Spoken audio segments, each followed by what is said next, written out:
you doing, everyone? Welcome back to Braw Cast. Now, if you're watching, the last time you would have seen an episode, it was in a coffee shop in the middle of Glasgow. We have upgraded here slightly. Don't get excited. This is not how every episode is going to look. It looks like it looks like the Ministry of Magic. It does. It looks like we've managed to get ourselves in. Remember the club in Eyes Wide Shut? Yes. We've managed to sneak in there, build a podcast studio. We're at G4 podcast studios, which is in Wishaw. They very, very kindly let us have a little use of it. If you've never watched Braw Cast before, let me explain. Yes, it's put together by the good folks at Braw Beard Oils, and you might go, is it just going to be about hairy guys talking about their beards? Some episodes have been about big hairy guys talking about their beards, but we talk to comedians, we talk to MMA fighters, we talk to motivational speakers. It's a lifestyle podcast. We get to talk to them about their careers, we get to talk about what's going on in the world, and we get to occupy 30-40 minutes of your day that might have otherwise been occupied with crying. That's just me. My name's Billy Kirkwood. I've never heard of me either. Let's get in about it this week. First of all, I'm very delighted. This is a weird one for me because, first of all, I get to invite one of my oldest and dearest friends to the show. But such a story. I'm joined by a comedian. Yep. MC, one of, hands down, I'm not just saying it because he's a mate, hands down, one of the finest MCs in the country, and I mean that from a comedy point of view. I don't mean that like my rap skills are not up to really? point. Yeah, right. No, do you know what? If I could do one thing in the world, I would love to be able to rap. I did not see that coming. Yeah, if I could do one thing, I rap. I also wish I could sing. I have no. I can sing a little bit, but it's one of these things. I'm not one of these naturally gifted. I have to try. Every now and again, if I sing, I have to sing in a very specific, certain way, and right. I've only got certain notes I can hit. Wow. Like if you've got like a keyboard missing certain notes. You remember that thing? I can play Mendelssohn's Fifth Requiem, but it will only be with these three keys. I love the way you went with that. I was going to go with the C out of Big Wither on the thing. Oh, right, okay, fair enough. Right, but like that's got a very specific range, right? And it's like, and that's what I have to do in my voice. Is like, okay. Like there's certain notes, certain songs you just go, that's not possible. Right. I don't like, because you know how like legendarily bad I am at doing accents. Accents are one of my favourite things when you attempt them, Rick, to be honest. Everything sounds really offensive. My favourite has been when Rick is the resident MC of a Monkey Barrell Comedy Club in Edinburgh, which probably has one of the most diverse and international audiences you will get anywhere on the planet, maybe outside London, let's say. And there's nothing more delightful than watching you, for some reason, have a crack at someone's accent that's in the crowd. Every now and again, I feel as though it's one of those things that I should be able to do, and you just forget yourself. Why, Rick? Where did this come from? Is this some deep-seated trauma? I think I've got better. No, you haven't. I think I've got better. As a friend, no, you haven't. I think you don't remember how bad I was. Like, there's certain accents. Oh, right, I see. I remember being asked to do a Mexican. So I've buried the trauma. Yeah. I think of the Welsh accent. You're like, I'll use that reference. So I don't know who the audience is. I think it's anyone that's willing to listen at this point. Anyone is willing to listen. Yeah, I remember being asked to do a Mexican accent, and I just don't even know where to begin to change my voice. There's certain people who could just go, right, there it is, right, and it's like, and I'm like, I don't even have a reference point for that. Man, I've got to use keywords to get into certain accents, I think, because I'm not going to do them here just in case I'm desperately doing myself out of work. But I've done Australian and Irish voiceovers, yet my Scottish ones are not particularly popular for some bizarre reason. I like your Camp German. My Camp German's pretty bob on, to be honest. But then again, I did do him during a kids' TV show. But it's going on to do it. It's certainly not about me. But see when folk are in and you're given an opportunity, like producers and stuff, and you're given an opportunity to fuck about, just bear in mind, it'll either lose you the gig or it'll change the gig. Yeah. A lot. It's like, I just still remember driving away from the set, getting a phone call going, so the bosses are in from the BBC. Okay. And they heard your German accent. I went, I'm fucked. I'm done. Can you do me a favour right now? Say that exact sentence again, but do it as the German.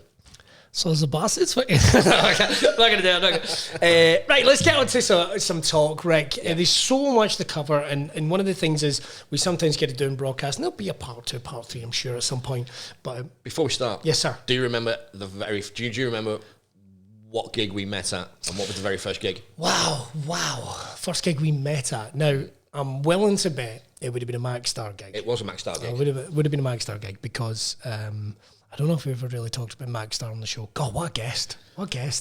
Get on. It's like one body and multiple personalities. Yeah. So let me think. I think it was out of town. It was out of town? I think it was out of town. Yeah, because we live on different sides of the country. Yeah. So I'm going to say out of town. Probably further away than either of us was happy with. So for me, right, it was the third gig of a Max Star tour. And you weren't on the tour. You came in for the one gig. Classic Kirkwood move. Had a better offer. Yeah. I don't know. I bet you I'm going to remember it as soon as you say it. Rothes Halls. Oh, for fuck's sake! Of course. Rothes Halls. Because it was the gig he wasn't allowed to compare himself, and you were emceeing. That's right. Yeah. That's right. There were certain gigs that he would compare and just. I mean, how? So he's just to put that into context. He's running the gig. It's his gig, but he is not allowed to perform at it. It's the only way. And they had to give out beer before the show. They give out beer before the show. Oh, so they did. Yeah. They did. Yeah. The amount of times I had to do a run to there was a bar. Yeah. There was a bar. But it was a free can of beer. It was a free can of beer. Yeah, in the Rothes Halls. And the stage, it was one of those things I don't like. I don't know whether you do. It was very high. I don't like. I think when I'm on a stage, my emceeing, because you remove me from a crowd, is damaged. But I think you might be different because there's a slightly more. You MC in a slightly different way. Yeah. You will do yours. You will do slightly more performance. Yeah. Thing, whereas mine is much more generated from interaction. I think that's fair. You do have that in you. But they're high up. Yeah. It's quite a high up gig, but man, what trivia to put in there. Rothes Halls. Yeah. Which basically, if you think about it, was a badminton hall with a stage in it. It really was. I'm pretty sure they put the nets away just before we started. Put the monkey bars away. Yeah, I think there was monkey bars in the corner. Right. But normally what we get to do is we get to interview people about their careers. But one of the things with you is there's so many different things. First of all, I know there's the background in comedy, there's the background in filmmaking. They're all kind of integrated though. Mm-hmm. So what I wanted to talk about is where we are now and get to some of the stories, because I think some of the stories are the ones I want to get to rather than so where did you go to school and tell me, and was there none and all that type of thing. Here we are in 2021. Right, we'll get this out the way now. Where's comedy sitting for you right now? Because comedy is probably one of the few industries that creative industries that even when closed, managed to keep evolving in this bizarre way. So, I'm not one of those pricks who decide to do a podcast. So, no offence. Do you know what I mean? That's fine. The good people at Braw Beard Oils would disagree. What was it? Who was the sponsor again? BrawBeardOils.com. So for me, I run gigs. I've always run gigs. Yeah. For some reason, I don't really fit in Scottish comedy. Yeah. Can I back at one thing? Yeah. You've always run gigs. So have I, and I know comics that have. Mm-hmm. There's a real snobbery. Oh, absolutely. There's a real snobbery if you run a gig. Yeah. Because I don't know. I've never quite understood it. Do people just sit there and think their diaries are going to fill? Or where are they going to get this experience from? So I never expected this when I started running a gig. Right. Okay. It kind of happened by chance that I did a fringe run in the old Jekyll and Hyde. Yes. And right in the centre of Edinburgh. Yeah. And the guy that ran it was my mate called Hayden. Yes. Lovely guy. Yep. Back home now, I think. What was that? Back home now? You went back to Australia? Yeah, he's back in Australia. And we chatted about it and said, after the Fringe, why don't we try and run a comedy gig? He managed the pub and we said, yeah. So I just kind of fell into it as a way. And I didn't know what I was doing. Because, I mean, we ran a show called Heresy, which was kind of still legendary a little bit. With some of the stuff we did in that show was insane. And it's like, but it's like the whole idea of it. The rule I had was you just don't come and do hack. Now, the funny thing about this is, and I don't think I fell into this as much, but you would turn up and you would want to do good as a comic. You'd want to do good for an audience, and you'd want to do the stuff that you know has worked elsewhere.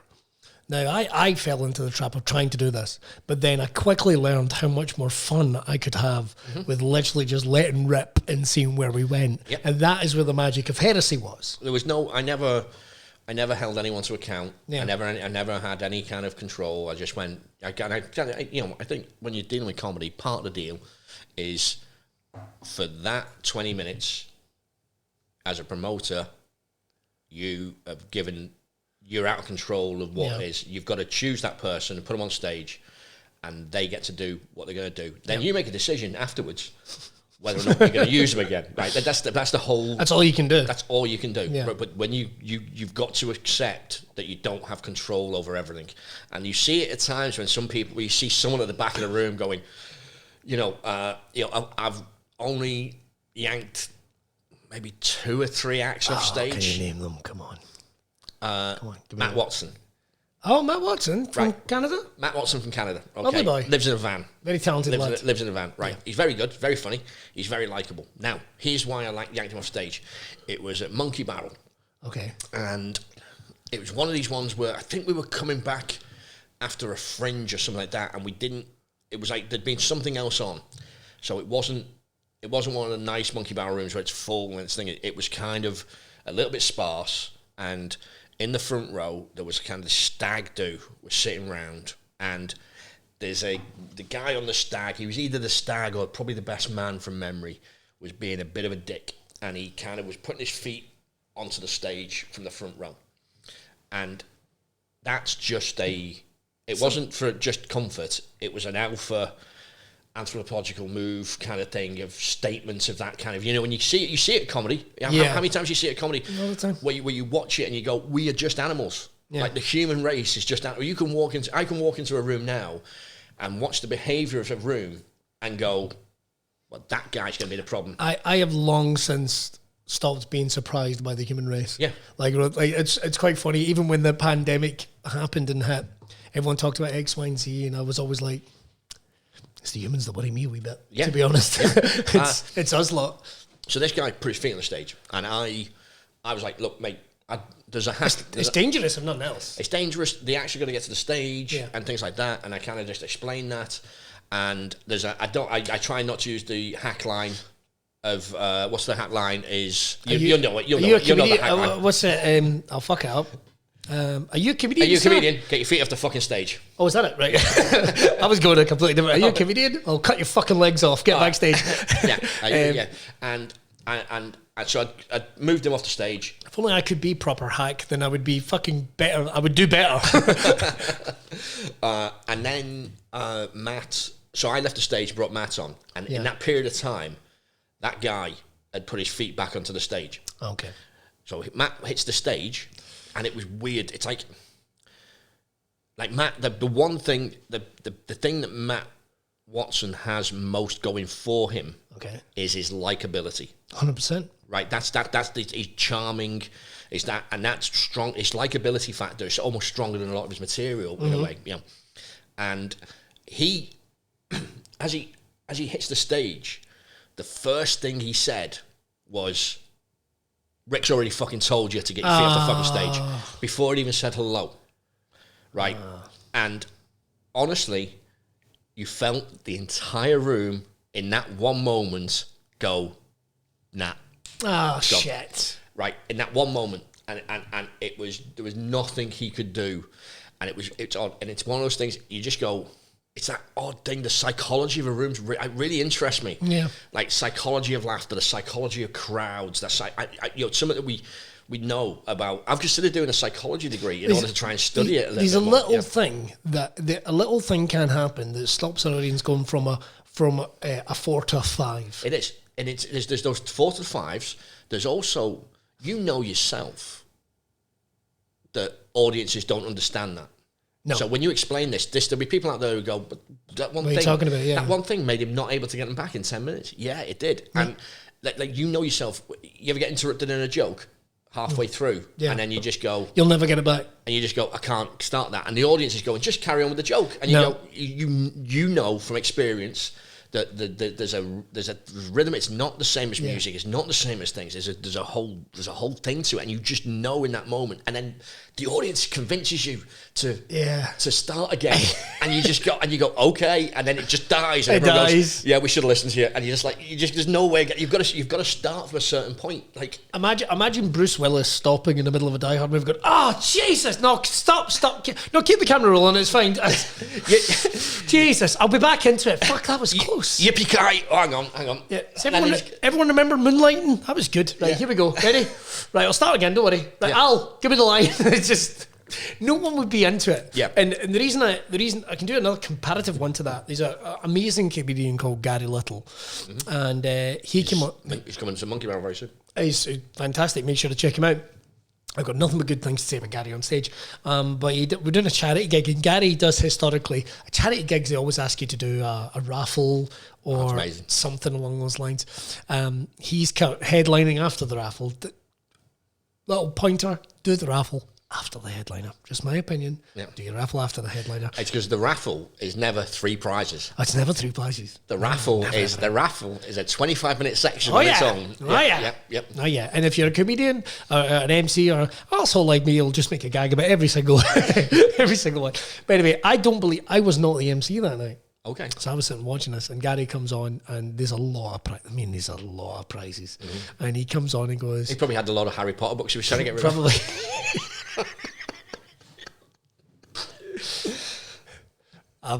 I'm just leaving that one there, Gary. I'm just enjoying it. But anyway, Gary will contact me and go, "It wasn't Harry Potter. It was Lord of the Rings." That's why you say Harry Potter all the time. He'll correct you. But Gary walks on the first thing. He says, "God, did anybody making a joke? Did anybody get a fucking raffle prize?" Really? Off. Didn't get them back. Wow. Okay. That's unfair. They got polite round about the 10-minute mark. Okay. But he never got them in a way that you'd go, Gary's pretty much a stone cold killer. Oh, he'll get that. He's going to get them. He's going to get them. Now, I've spoke with Gary in the past because, again, Gary's one of those acts who people don't. I don't think the natural thought is that he thinks about comedy. I think. Oh, I don't know. Yeah. But he's quite, quite studious about it. Yeah. And so Gary Little is I'll tell you a Mac style story about Gary Little as well. Go on. As well, I'll tell you that. So we're going to have to get Mac on. We'll get Mac on with us. Oh, mate. And we just have you debunking. But we'll Google that, Mac. We'll Google that when we're here. So, when did you open for Fidel Castro? Let me just get a Texas prosecutor on the line and see if we can actually, because the world has changed. We'll tell you about Mac in a minute, right, Gary? So just to explain, Gary Little is 6'2". 6'2". Really well built. Yeah. Skinhead, or bald. I don't know what it is. I think it's skinhead. I think I've seen hair up there, but I think it's a skinhead. Okay. It looks hard. Looks terrifying. Like you would not mess with him. No. Okay. So I was going across. I did a gig with Mac in Stranraer. Okay. Just throwing that about, trying to make me jealous. Yeah, Stranraer, which I didn't realise is further away than Narnia. It's pretty far away. It's like, because it's in Scotland. Because it's kind of like you're going, like you're heading for England and then you go, way, and you're back. You're back, and then, yeah. And it was me, and again, this gig was horrendous as well. Like, it was not one of the good Mac gigs. This was me and Graham Mackey, and I'll tell you that the gig was incredible as well. Right, hang on. Like, you, Graham Mackey, James Gunn? Was there a guy called James Gunn on that? No. Oh, can't mind. Trying to guess. It was me, Graham Mackey, somebody else. I can't think who. It might have been like a Graham Thomas or Andy Sir. Oh, okay. Okay, and we get into what is essentially this. It's called the Waterline, I think it was called, and it's this. The Waterline. I think it was called the Waterline, and okay. it was this massive. It's a massive pub, but it's kind of got that Weatherspoons thing where there's nothing in it. It's just space for people drinking. Okay. And I already love it. There's nobody there to see the comedy. Oh, fuck. There's nobody there to see the comedy. So Mac, there's people sitting around the edge, and at the bar, there is a wetting the baby's head night out. Okay. Is the baby present? Now, the baby's not present. Good. No, there's a wetting baby's head night out, and that kind of like cigars and drinks and that kind of thing. Now, when there's a difference between a stag do, okay, who are all about roasting and all about things, and when you get to the wetting the baby's head, apart from this is genuinely true, my mate David Bradford, who I used to work at the Bank of Scotland with, right? David Bradford, on his wetting the baby's head night out, spent about 400 quid at a stripper's. Oh, and I was just like, mate, that is just wrong. Do you see how that feels wrong? Yes. Right, that feels wrong. That you shouldn't be doing that. You're wetting the baby's head, right? That's the attitude. But those when you get the christening thing, the wetting the baby's head thing, every male's different. They're not the stag do anymore. They're more protective. They're more you can't swear in front of women. That kind of stuff. Just get that kind of attitude. They're not interested in the comedy because they're just all about that. So over on the other side of the court, there's folks sitting around a table on a dance floor. So Mac just went, well, let's move the table out of the way. We moved the table out of the way and put a microphone down in front of like this group of people. And the gig is now happening in a space like this, like someone put a microphone down and they just started gigging at us, right? And honestly, they're just chatting. And at the time, right, he honestly used the line, the hack line of, what, were you just having a conversation and someone built a comedy club around you? Oh. And I was like, yes, they were. That's exactly what happened. That's what happened. Right. So because Mac then just thought, instead of bringing people in, he just thought that I'll just start taking the piss out of people. Okay? So imagine if you're on a night out, then suddenly someone with effectively a loud hailer started going around and started ripping into everyone. Just sitting down, having a chat with people. Now, here's the thing. 3 or 4 of those people, right? There was 3 of them, and there was a guy who had a heavily scarred face. Okay. I'm a bit worried about this. So Mac... I know this story. Mac lays into him and starts saying stuff like, were you getting fucked from behind when someone was ramming your head against a headboard, right? He'd been in a car crash, and this was his first night out the house, that he'd had to be coaxed out the house. As his 3 friends were doing this thing, and his 3 friends were doing this good thing, getting him out of the house, building his confidence. No one will notice, mate. You'll be absolutely fine. Let's get out. Just do it. Just doing the thing. Doing the good thing. And Matt puts a microphone down. Right? Fuck. But here's the thing, right? The mic wasn't connected to speakers on the stage. The mic is connected to every speaker in the pub. Oh my God. So no matter where you are in the pub. Yeah. Now, just to put things into context, right? Comedians aren't tone deaf to people's feelings. I want to make that very clear. If anything, we're more empathetic. And as you said, you can read the room. Then a lot of people are live performances, right? So I just want to make this clear that most comedians, and I mean most comedians, I mean pretty much all comedians, would not do that. Well, the thing is, I mean, it's almost not altruistic at times, right? Because what you want to do is do well on stage, and in order to do well, you have to win people over. Yeah. And by doing well, it's your business. This is the thing took me ages to realise when I was doing stand-up, right. Was that I think I had a reputation for being slightly... A bit dark. A bit moody. A bit further out there. Okay. Hello, it's me, Rick Molland, I'm dark. That used to be my impression. I know the accent is completely wrong. Yeah, because I'm not Frank Sidebottom. Exactly. I know the accent's completely wrong, but it's the only one I can do for you now. I know the difference. Hello! He's got me. Hello! He's nailed it. I'm Billy Kirkwood. Oh, you see, you were doing all right. See, you nailed Billy Connolly, and then when you went into me, you just fucked it. That's not bad. Yeah. That's not bad. So, so basically, at this gig, right, so basically, he does that, and the whole room just hates him. Now, he's been on stage, right, less than 2 minutes by this point. For fuck's sake. This is the first. Is this the start of the gig? This is the start of the gig. This is the first thing he's done. Right? How does he get out of it? Anyway, ladies and gentlemen, please welcome your first act, Rick Molland. Yes. Yeah. Yes. Yeah, that's how he gets out of it. And I walk Son on. of a bitch. I walk onto it like offended people in the front row and a booing thing who just hate the idea of comedians. Yeah. What did you? Can I ask? Right, because I think even people getting into comedy, they have this impression that it's going to be just. And don't get me wrong, the bad gig stories are amazing. Yeah. Right. Really, if there was a podcast to do, it'd be just bad gigs. What's your worst gig ever? Oh God, I've had gigs that I've really not enjoyed, and you know something. See, at the end of the day, I mean, that's such an open spectrum of questions because there's scenarios, there's setups, there's just me dying on my hole. Yep. You die in your hole, it's pretty awful, as to be said. Although you do get to the point where if you're dying on your hole and it's just that badly, you just you start almost relishing it, which is a bizarre. So I've seen work that you've done that I think if I was booked for, I would give you a call to ask you how the hell you do it. Got you. Because I think that, and it might be that what I do doesn't work in those situations. Now, I've learned that,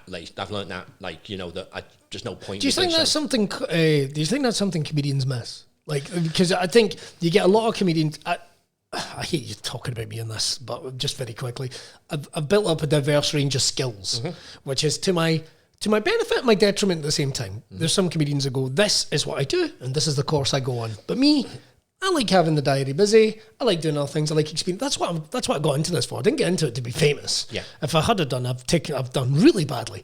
Yeah. But I like to do the challenges and I like to learn. And hey, there's nothing more satisfying than walking away from a gig going, I couldn't have done that a year ago. Yep.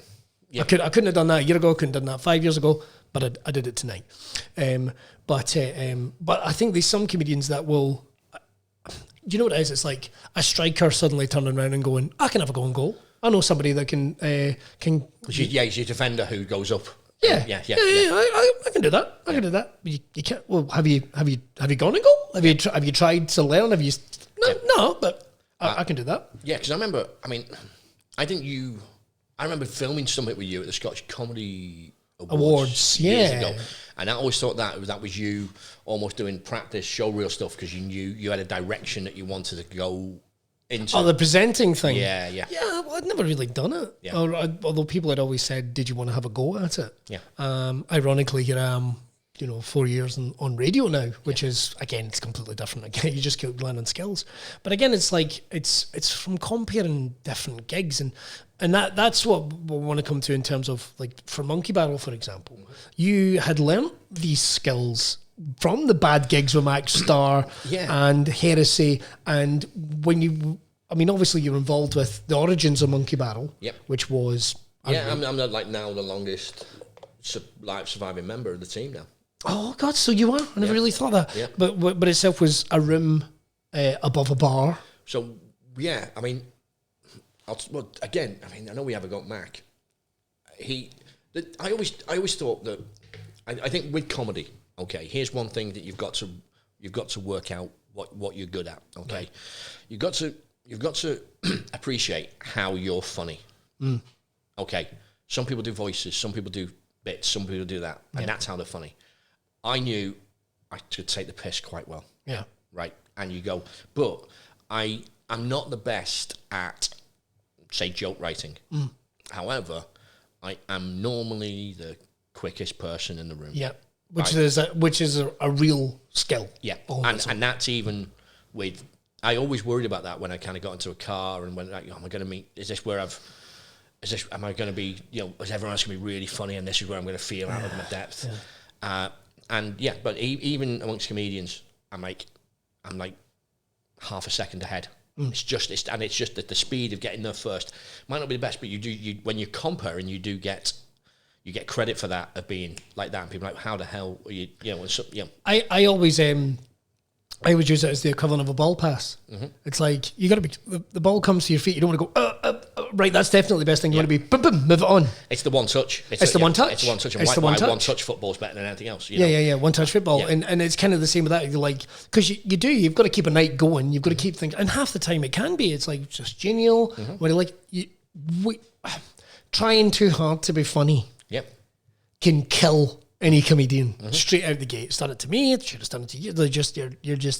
You're not in the room. You're not in the moment. You're too busy thinking, this is what I'm going to do. So I like to, well, this is what I noticed when I went back and started gigging again after COVID. When I'm at my best, I am almost, I'm not using the part of my head that's thinking. Yeah. It's a reaction, and that's the part, and it's like you just trust in that part of your head that you just go, oh, that's when you're in the moment, and you just go, oh, that's when it's easy. When you're having to think about what you say, that's where you get that extra moment, that extra beat in there. Yeah. And that's how I am. I always remember saying to, like, I think Bruce Devlin, that I feel like I'm funnier off stage than I am on, right? And I think Mac appreciated that, and he put me in for my first comparing gig was. I was doing comparing before I had any business doing comparing. Yeah, and he put me in for... He's put me in for 20s when I had 5. And it was over in Kilmarnock. It was... All right. It was like there's like a harbour bar or something over there, or something like that. Something like that. And it was, honestly, you walked in, and it would be tough now to do this gig. Because the bar, you walked into the bar, and there was a full bar of people, and... you just got handed a microphone in the bar on a Saturday night. And so and honestly, the guy just went, right, and now the comedians. Oh, shit. And it was, and then it was me to set up, right? And we were also replacing, like, Vladimir McTavish as well on Bob Doolally. It was a Bob Doolally gig, so it's a completely different audience again. Right. And he broke his leg or something. And Bob. Oh, yeah, you did. He broke his leg and pulled out of the gig. So we get me and Graham Thomas turn up. And that was my very first gig comparing. And I was like, okay, this is something I always thought I could do, but maybe I can't. And then by doing Heresy, I just got better and better at it. And you just go, I used to go, all right, do you know what? You'd start and you go, wow, do you know what? I managed to do the first 5 minutes and not use any material. Yeah. And then I'd try and get through the first half and not use any material. Yeah. And now I always feel as though I failed at a gig if I use material. If I see you doing a bit of material, I go, he's working. Yeah, he's working. Or, and I guess if we're catching ourselves in our own snobbery, there is the perfect opportunity. Perfect opportunity for it. Or it's one of those things where you just go, do you know what? They need it. Yeah, is the thing, because I'm genuinely always conscious of the next person coming on, things like that. Just trying to get the room up and running. Which is something when I was talking about the other day, because. And I'm only using this in context. I've won a couple of awards for comparing, which is fair enough, right? Yep. But I always credit you as one of my favourite compares. And I don't just say that as a friend. I say that for lots of different reasons. Let's go the technical ones. Yep. You always set up the room. The audience is always perfectly ready. There's a nice vibe, ready to bring you on. And by that, there is a very special skill. Yeah. And I hold it to one example, and any comedians watching. So there was a stag night in the front row, and they were very drunk, just loud, not nasty, just drunk, and they'd been cut off at the bar. Right. And so it was just before you were due to bring me on, and they were getting sully and they were pissed about that, and you effectively stopped the gig to go, guys, what's the problem? And they go, we've been cut for the bar, fucked off, blah, blah, blah, blah. And it made it really awkward. There was like an open court thing. But what you said was, well, listen, you've been arseholes and you're really a bit drunk. But listen, we've all paid the money. Next act on, good friend of mine, really, really funny. We just want you to have a good time. Just chill out, boys. After 20 minutes time, get out the door. Everything's good. Hey, I'm happy you're here. Everyone's like, we just want to have a good time, do we, guys? Hey, he's up for that. Handshakes all round. Guys were in a much better mood, let's put it this way. Then I came on. Had a great gig. That wouldn't have happened if you hadn't been and had that skill set, confidence in yourself, and confident in control of the situation to be able to do that. Yeah, it's to put the handbrake on, just to realign.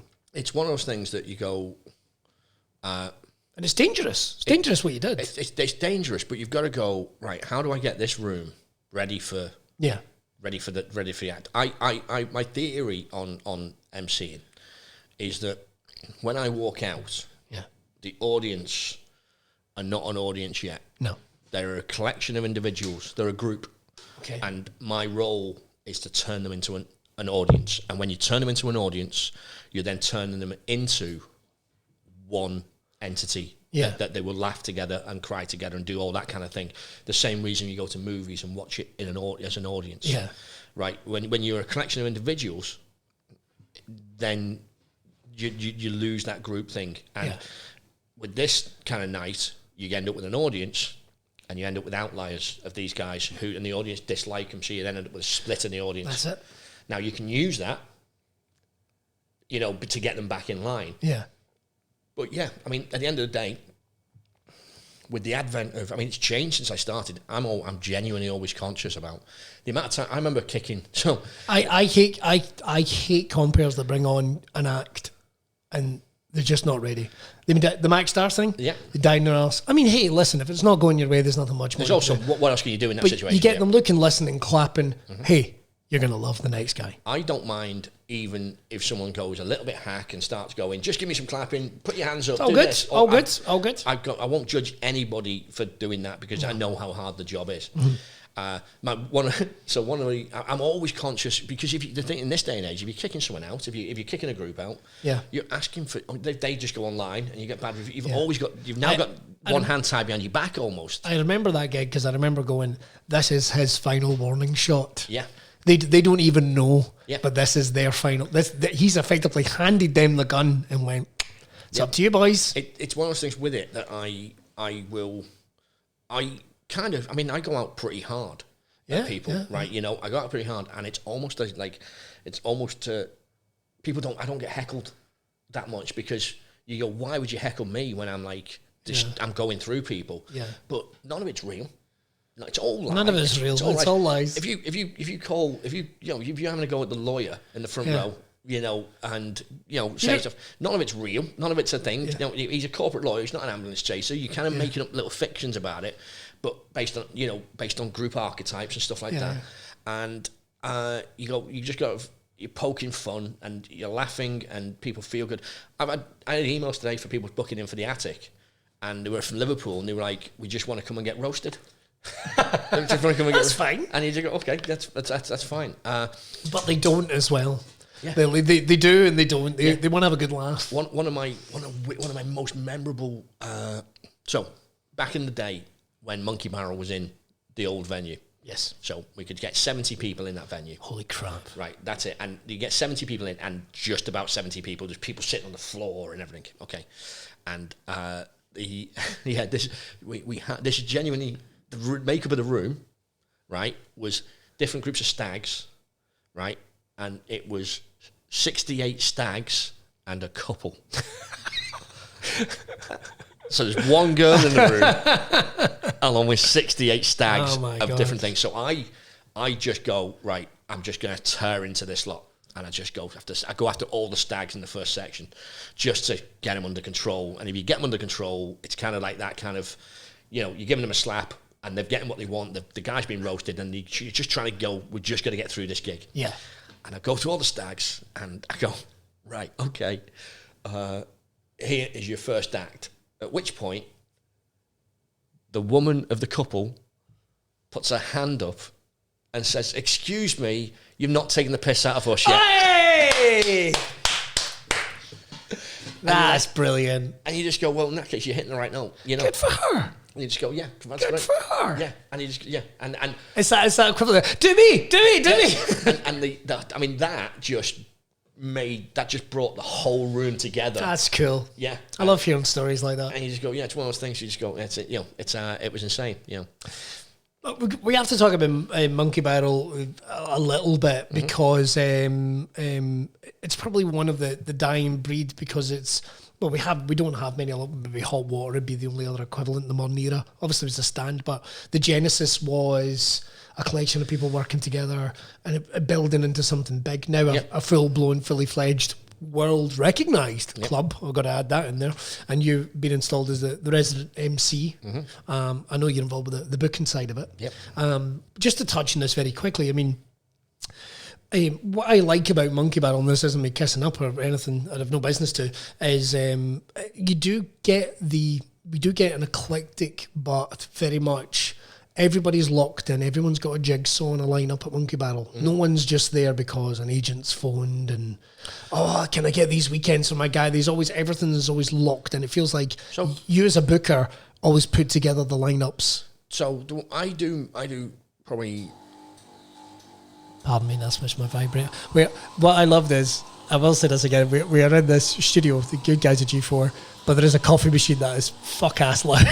I mean, it's just throwing out water right now. Is it? It's self-cleaning. Yeah. It's made 2 coffee cups in like the last week. I feel dirty. I just need to clean. I can't wait. Why can't I get? That's heckling. Oh, yeah. I don't come to where you make coffee. Yeah. Still got it. I like my hecklers like I like my coffee. Filled with hot water? I have no idea. Colombian. I liked it. I do like probably, I'd say maybe 95% of the booking. We do have contact with agents who want to put stuff in because our fringe program changes so much throughout when we hit fringe that it becomes the alternative thing that we try and use some of those acts. We always, we want to, there's no such thing as alternative comedy anymore in terms of an industry. Do you know what I mean? You look at, where's Rick and Bob now? Do you know, where would you get them from? I think there's a part. You probably get be like Max and Ivan, but then they're on at the Pleasance. Yes, and how are they making a living throughout the year? The alternative comedians, they're not, mate. They're doing day jobs, and then it's a fringe run, and that's where they get their audience because there's no alternative venues because comedy's turned into the business side of things. Very true. Do you know what I mean? And you look back in the day, you say the Stand, Reggie Anderson was a regular there and things like that. Yes, when it first started, yeah. Would that happen now? It's not, it's not likely to happen now, So we try and have that. We try and keep an eye on it. In terms of the booking, I think one of the things that I think this is unique. No, maybe there's one other club that does this.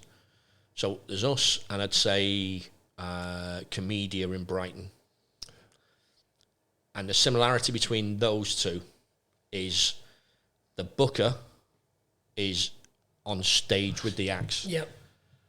So I won't book an. If you're not honest, if you're not at a lineup, right? If you're not at a lineup and you're booking something for Side Splitters, right? You can put any old lineup out. Yeah. Okay. Which I'm very guilty of. Okay, because you don't have to face the. But if you're booking them and you're stood with them, you kind of have a. So I like booking like friends and stuff like that. Yeah. And I know that we go, because there's a sort of going into battle thing, and if you're at a gig, you just go, I've got a lineup. It's a good lineup. It should work. Yeah. That doesn't necessarily mean that it will work. But I think there's Comedia and us. And I can't think of any other major club that has the MC on stage with them.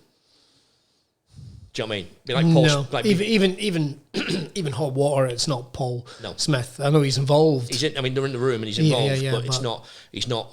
So I kind of. That's one of the things about when I'm like whether I'm booking somebody who's good enough. Look, even Heresy, right? I used to say it's not an easy gig. You got to have done 40 gigs before I can get you on stage. 100%. Because. You learn it when you put someone out you just go, well, you just killed the room. I mean, any lineup when you're putting people out, any lineup, you've got so we have 4 acts. Yeah. So every act is 25%. Discounting me, that's the risk you've got. So you go if you have an act that fails, you're then at 75% of a good show. Do you know what I mean? That's true. And they can destroy, they can do the Matt Watson thing, which it's tough to get back. Yeah, because they can kill a night, or that's the thing. They if the act goes on before the headliner is bad, you've then got a tougher job to do. Do you know what I mean? Or an easier job to do, depending on the situation. There is that element of like, I don't want the guy on before me to smash it. But I will say as well, if the act before he does struggle, don't ever be cocky enough to think you can pull it back because I've seen it not happen. Yeah. There's nothing worse than a gig that the compere and the opener have smashed it. You think, what a fucking night we're going to have. Yeah. Then the middle section, it just all goes wrong. Yeah. Just all goes, and you go, guys, that we're not pulling this one. You never know when an audience is just that one drink away from the gig failing. Yeah, like this is the beach at Normandy. It's like, we're not all going to make it. We're not all going to make it. We have to do a part 2 of this, 100%, because I feel like, but one thing I want to talk about is certainly the fringe. Yep. Certainly the fringe coming up, because it's just around the corner. People must be sick of us talking about pandemic and what have you, but it effectively put almost 95% of the comedy industry onto stasis. Yeah. And that was where you make your bread and butter. Yeah. Obviously, little flashes of comedy coming back, but now we're at a stage where we seem to be progressing towards that. So, and probably one of the biggest things in the calendar is the fringe. Yep. So, how is that even going to look this year? I mean, it's an interesting one, isn't it? It is interesting. So I run the venue. It's not Monkey Barrell. I run I think called the Scottish Comedy Festival, my other club with the Comedy Attic. Yeah. And whereas Monkey Barrell managed to come back, right. The Comedy Attic hasn't come back. No. Because social distancing is 2 meters at the moment. Yeah. And I think that would mean like you could literally fit like 5 people in that room. Probably is some of that. Yeah. When you look at Monkey Barrel, we normally put 100 in the room, and we managed to get 28 in. Yeah. Right. And it's with some very creative tape measuring and it being at street level and all manner of considerations. Yeah. So we've now moved over the road, and we've now got. Last weekend we had 42. We go down to next weekend. We can get 60 in. The weekend after 75. By the looks of things, that's the progression. Which that's getting that to normal gig levels. Yeah. Okay. The Attic didn't have that luxury. So the announcement last week of there seems to be confusion over it from certain people, and certain people just have got it wrong. Okay. But the thing is, when someone says something on the internet and things like that, other people pick it up and it then becomes this weird news thing. Got you. Right. So we're going down to, it goes as of the 19th when we hit level 0. Which is Monday. When you're watching this, I'm not sure. It should have been. Congratulations. Yeah. So when we hit that, we then go down to 1 meter social distancing. That's right. Yeah. Okay. So that again increases capacity. That makes the fringe viable.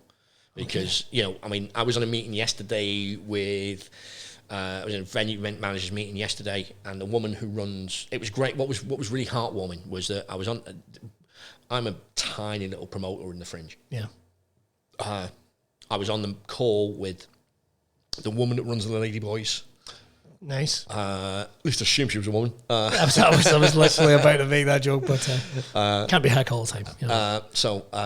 The woman who runs the Lady Boys, the woman who runs Summer Hall and things like that, and it was heartwarming to listen to you're not taking pleasure in someone else's misery because but it was heartwarming to know that the Lady Boys, who make loads of money, they do, have got the same issues that I'm trying to deal with right now, and the fringe didn't know the answers to them. Wow. So the woman at the Lady Boys was like, so what they normally do is they have the whole thing, and they sell tables of 8. Right. Okay, but those tables of 8 can be made up from 3 different groups, 2, 2, and a 3. Fuck. Right. So how do you put those households together? At the moment, if you get people booking in 2s, they've got to be a certain distance apart. That means they can only sell 1 table of 8. So 1 person can buy that table of 8. And that then means they get a quarter. That's a quarter of the revenue gone. A quarter of the. And they're not buying just 1 ticket. They're buying the entire table. They've got because they sell the table. If you put a couple in that table and it's just a couple, unless it's a group of 8 buying it, you don't get your 8 ticket sales. Fuck. How do you seat them next to other people? And that's the problem I've got in the pub at the moment. Is we've got a capacity of 54, but I'm saying let's call it 45 and have some leeway where we can move chairs and stay apart from each other if you've got 2s, because it's only 54 if I get the 100% accurate. Hey, we've got 19 groups of 3, and it's like, hey, it's only that, and it's like logistically, it's just like one of those things where you just go, how does that operate? Then she asked about what do you do about groups of 10, and things like this. How do you make sure they're all from the same household? How do you do all this? And you just got to, we do this at Monkey Barrell, you've got to go, we've just got, I've asked you, and you've got to give us the right answer, because you've got a door staff who's a 19-year-old door person who's getting paid £8.50 an hour. Yeah. Right, and what, you're going to get them to challenge a group of 10 and go, can we see your IDs? And Can we see IDs, 2 utility bills? Yep. Yeah. Oh, man. Yeah. So there's a whole load of things at the moment. So my theory on it at the moment with the Fringe is I think it's going to happen. Speaking to them, okay, right. There'll definitely be a Fringe. They said that the media response to when they put out their press release is the biggest media response they've ever had. Wow. It did like north of 200 million hits. Wow. Which is like legend for what they do. Okay. I think there's been you can argue this either way. You can go, there's no one from overseas. Right? So then you go, but then we can't go abroad. That's true. So what balances out? How much of your audience is Spanish or Greek? Who knows? I mean, you get the people, you get the tourists that come by, certainly, but at the Fringe, it's mostly British people. This year, we're just going to have to accept that it's going to be different. Yeah. And I think that's what worries me a little bit. I mean, if you've never been to the Edinburgh Fringe, please go. You will have yourself a fantastic time. You will find something. You will take a chance on a show. You'll enjoy it. And there's plenty of people that don't, and I don't get why. I really don't get why. I don't get the moan. It's always the thing. I don't get comedians who moan about being comedians all the fucking time. I hate the jaded. If you're a jaded comedian, go and work at PC World. I hate the whole. Man, I had to do 3 shows yesterday. Take a coffee and get on that fucking stage. Yeah. Like, what the fuck? It's the Fringe for crying out loud. Why do you think we've got Red Bull and cocaine? Yeah, get the fuck on with it, man. Why? They're on the sponsor. If only, if Red Bull and cocaine. That'd be amazing. Brought to you by ketamine. Brought to you by Ket. But in terms of the Fringe this year, it's gonna be fun. It's gonna be interesting. Are you looking forward to it? I am. I'm constantly. So I solved a problem. I did have shows from. I think the first show was 12:30. Yeah. The last show was going to be a midnight show. Right. With the licensing laws, I've had to combine 2 shows and pull it back, so we finish. The last show's in at 11 now, right. And even if things change, I'm just going to leave it that way because I just can't be arsed with the headache anymore. I'm like, it's done. There's been a good appetite from Axe, who, for the most part, there's people doing shows. You're bringing a show. I'm bringing a show. You're bringing a show. For the most part, I'm lucky. I think I've probably done more gigs than I think probably have. Because I've been doing 5 or 6 shows a weekend because we're getting paid so little. I've got to kind of do 5 shows to make. I've been thinking about that. I mean, I'm on a gig tonight where the majority of the comics have not picked up a microphone in 2 years. Yep. So that's going to be interesting. Yeah, it really is. So John Gavin, a friend of ours, John Gavin. Yes. He came and did a weekend of 4 shows with us a couple of weeks ago, and I said to him before he came, I went, mate, just forget about new material, forget all of that, just do your old hits, remember them, and just get back to the muscle memory going. Get back to saying words on stage. You never had to do that because you've been doing the radio. Yeah. Okay. But get back to saying words again, right? Just do it, right? And although I was also sneaky and I did some run-outs. Yes, you did. Before I got to Monkey Barrel. Mama Kirker didn't raise no idiot. He came, and the first Friday show he did, he was terrible. Wow. Right? And he like not the material was there, but he was like an open spot. Got you. Trying to do John's material. Okay. Right. It was like, and he was stuttering and he didn't know it, and he got in the wrong order, and he had half-assed jokes, and he came off stage and he was like, oh my God, what was that? And I went, I told you, man, just go for it. So he went away for the next 45 minutes before the next show and just listened to his set over and over again. Just listening to it over and over again. And then he just got better and better. And it's the benefit of doing this the way we do it, of having 4 or 5 shows over the weekend, is that, normally if you do, we normally do 1 gig at a weekend or 2 gigs at a weekend, and you got to do Friday night, you got to wait till Saturday night. With us right now, you're doing, I'm gigging. You got like 45 minutes before you're back on. I'm gigging tonight at 5. I'm doing 5, 7, and 9. So I'll be. On that note, On that note, we better wrap up. It just occurred to me. Rick, how could it? We will do a part 2. We never even got into the nuts and bolts of Monkey Barrel and your entire career and all that. But you know something, we will do it another time. Everyone, make sure to check out Rick Molland. You can find him on social media. Go and see him, of course, on Monkey Barrel every weekend. Can I ask people to give us a follow on Twitter? I've got a new project. Yes, please. Called The News Bastards. It is topical jokes. We go out every day. We'll be coming to TikTok very soon. Awesome. If we ever get our arse in gear. It's at The News Bastards, and it's just funny topical jokes on Twitter. Basically. They are just give us a follow. insanely funny. Insanely funny. Make sure to check them out. And of course, if you find yourself heading to the Fringe this year, you want to check out the Scottish Comedy Festival. It's on the Grassmarket, based out of the Beehive. Yep. A whole bunch of fantastic shows on there. Are you doing a show this year, Rick? I'm doing, so basically we're doing a show with Sully. Yes. Which is at 7:30, and then we've got to pick a Fringe show at 9 o'clock. So, yeah. Brilliant. So some of the very best of the Fringe, and of course you can go and check out Rick and Sully O'Sullivan. Right, that's all we've got time for on Braw Cast. We will be back next week. I don't know where from at this point, but we will be back next week. It's going to be moving every single week. Don't forget to head over and show your support for Broad Beard Oils as well. John and his team do an absolutely amazing job, and they bring you this podcast for fuck all every single week. So you can go and check out the archives over at Spotify, and of course on YouTube as well. Follow over on YouTube and buy yourself some gear, buy yourself some stuff. There's some incredible stuff, and I will see you very soon. I've been Billy Kirkwood. That's been Braw Cast. See you later.